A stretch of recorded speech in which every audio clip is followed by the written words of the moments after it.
বৃষ্টির দিনে চা কফির সঙ্গে বা গরম ডাল ভাতের সঙ্গে পকোড়া খেতে আমাদের সকলেরই ভীষণই ভালো লাগে।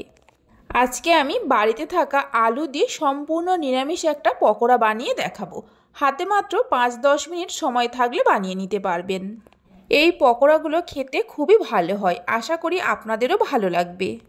নমস্কার বন্ধুরা, রূপাস কিচেনে সবাইকে স্বাগতম। তাহলে চলুন দেখে নেওয়া যাক। রেসিপিটা শুরু থেকে শেষ পর্যন্ত দেখার জন্য আপনাদের কাছে অনুরোধ রইল। আলুর পকোড়া বানানোর জন্য এখানে আমি 3টে আলু নিয়েছি। এবার আলুর খোসা ছাড়িয়ে নেব। আমি 3টে আলু দিয়ে বানাচ্ছি, আপনারা নিজেদের প্রয়োজন মতো আলুর পরিমাণটা কম বেশি করে নিতে পারেন। আলু 3টের খোসা ছাড়িয়ে নেওয়ার পর একটা গ্রেটার দিয়ে গ্রেট করে নেব। অল্প কিছু উপকরণ দিয়ে এই পকোড়াটা বানিয়ে নেওয়া যায়। আলু 3টেকে গ্রেট করে নেওয়ার পর 3-4 বার জল বদলে বদলে খুব ভালো করে ধুয়ে নিতে হবে।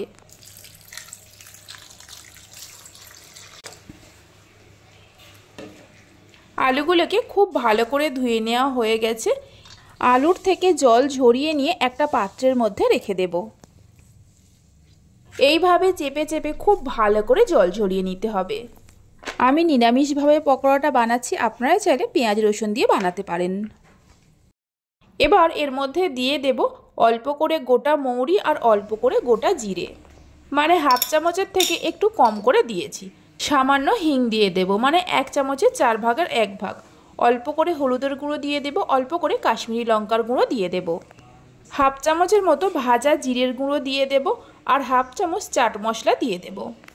স্বাদ মতো নুন দিয়ে দেব। 3 চামচের মতো দিয়ে দেব অ্যারারুট। অ্যারারুটের পরিবর্তে চালের গুঁড়োও দিতে পারেন। আর 4 থেকে 5 চামচ বেসন দিয়ে দেব। এইভাবে একবার নিরামিষ পকোড়া রেসিপিটা বানিয়ে দেখতে পারেন। বাড়িতে বানালে খেয়ে কেমন লাগলো অবশ্যই আমাকে কমেন্ট করে জানাবেন।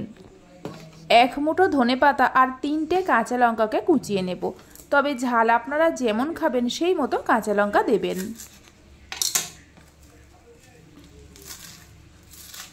কাঁচা লঙ্কা আর ধনেপাতা কুচিয়ে নেওয়ার পর এর মধ্যে দিয়ে দেব। এবার সব কিছুকে একসঙ্গে খুব ভালো করে মেখে নেব। এর মধ্যে কোনো রকম জলের ব্যবহার করব না। আলুর থেকে যে জল বেরোবে সেই জলেই মাখা হয়ে যাবে। তবে আপনাদের যদি জলের প্রয়োজন হয় তাহলে অল্প করে জল দিতে পারেন। সব কিছুকে খুব ভালো করে মেখে নেওয়া হয়ে গেছে। এবার পকোড়াগুলো ভেজে নেব। পকোড়াগুলো ভাজার জন্য প্যানের মধ্যে দিয়ে দিলাম বেশ কিছুটা পরিমাণ সাদা তেল।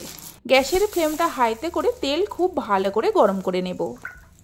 এই রকম প্যানের মধ্যে পকোড়া ভাজলে একসঙ্গে অনেকগুলো পকোড়া ভেজে নেওয়া যায়। তবে আপনারা চাইলে কড়াইতেও ভেজে নিতে পারেন। তেল গরম হলে অল্প অল্প করে পকোড়া তেলের মধ্যে দিয়ে দেব, মানে যতগুলো প্যানের মধ্যে দেওয়া সম্ভব দিয়ে দিতে হবে। তেলের মধ্যে পকোড়াগুলো দেওয়ার পর গ্যাসের ফ্লেমটা মিডিয়ামে রেখে উল্টে পাল্টে পকোড়াগুলোকে ভালো করে ভেজে নেব।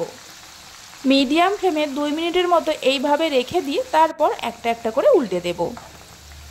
হাই ফ্লেমে কখনোই পকোড়া ভাজতে যাবেন না, তাহলে ওপরটা খুব তাড়াতাড়ি লাল হয়ে যাবে আর ভেতরটা কাঁচা থেকে যাবে। রেসিপি ভালো লেগে থাকলে লাইক, শেয়ার ও সাবস্ক্রাইব করে পাশে থাকবেন।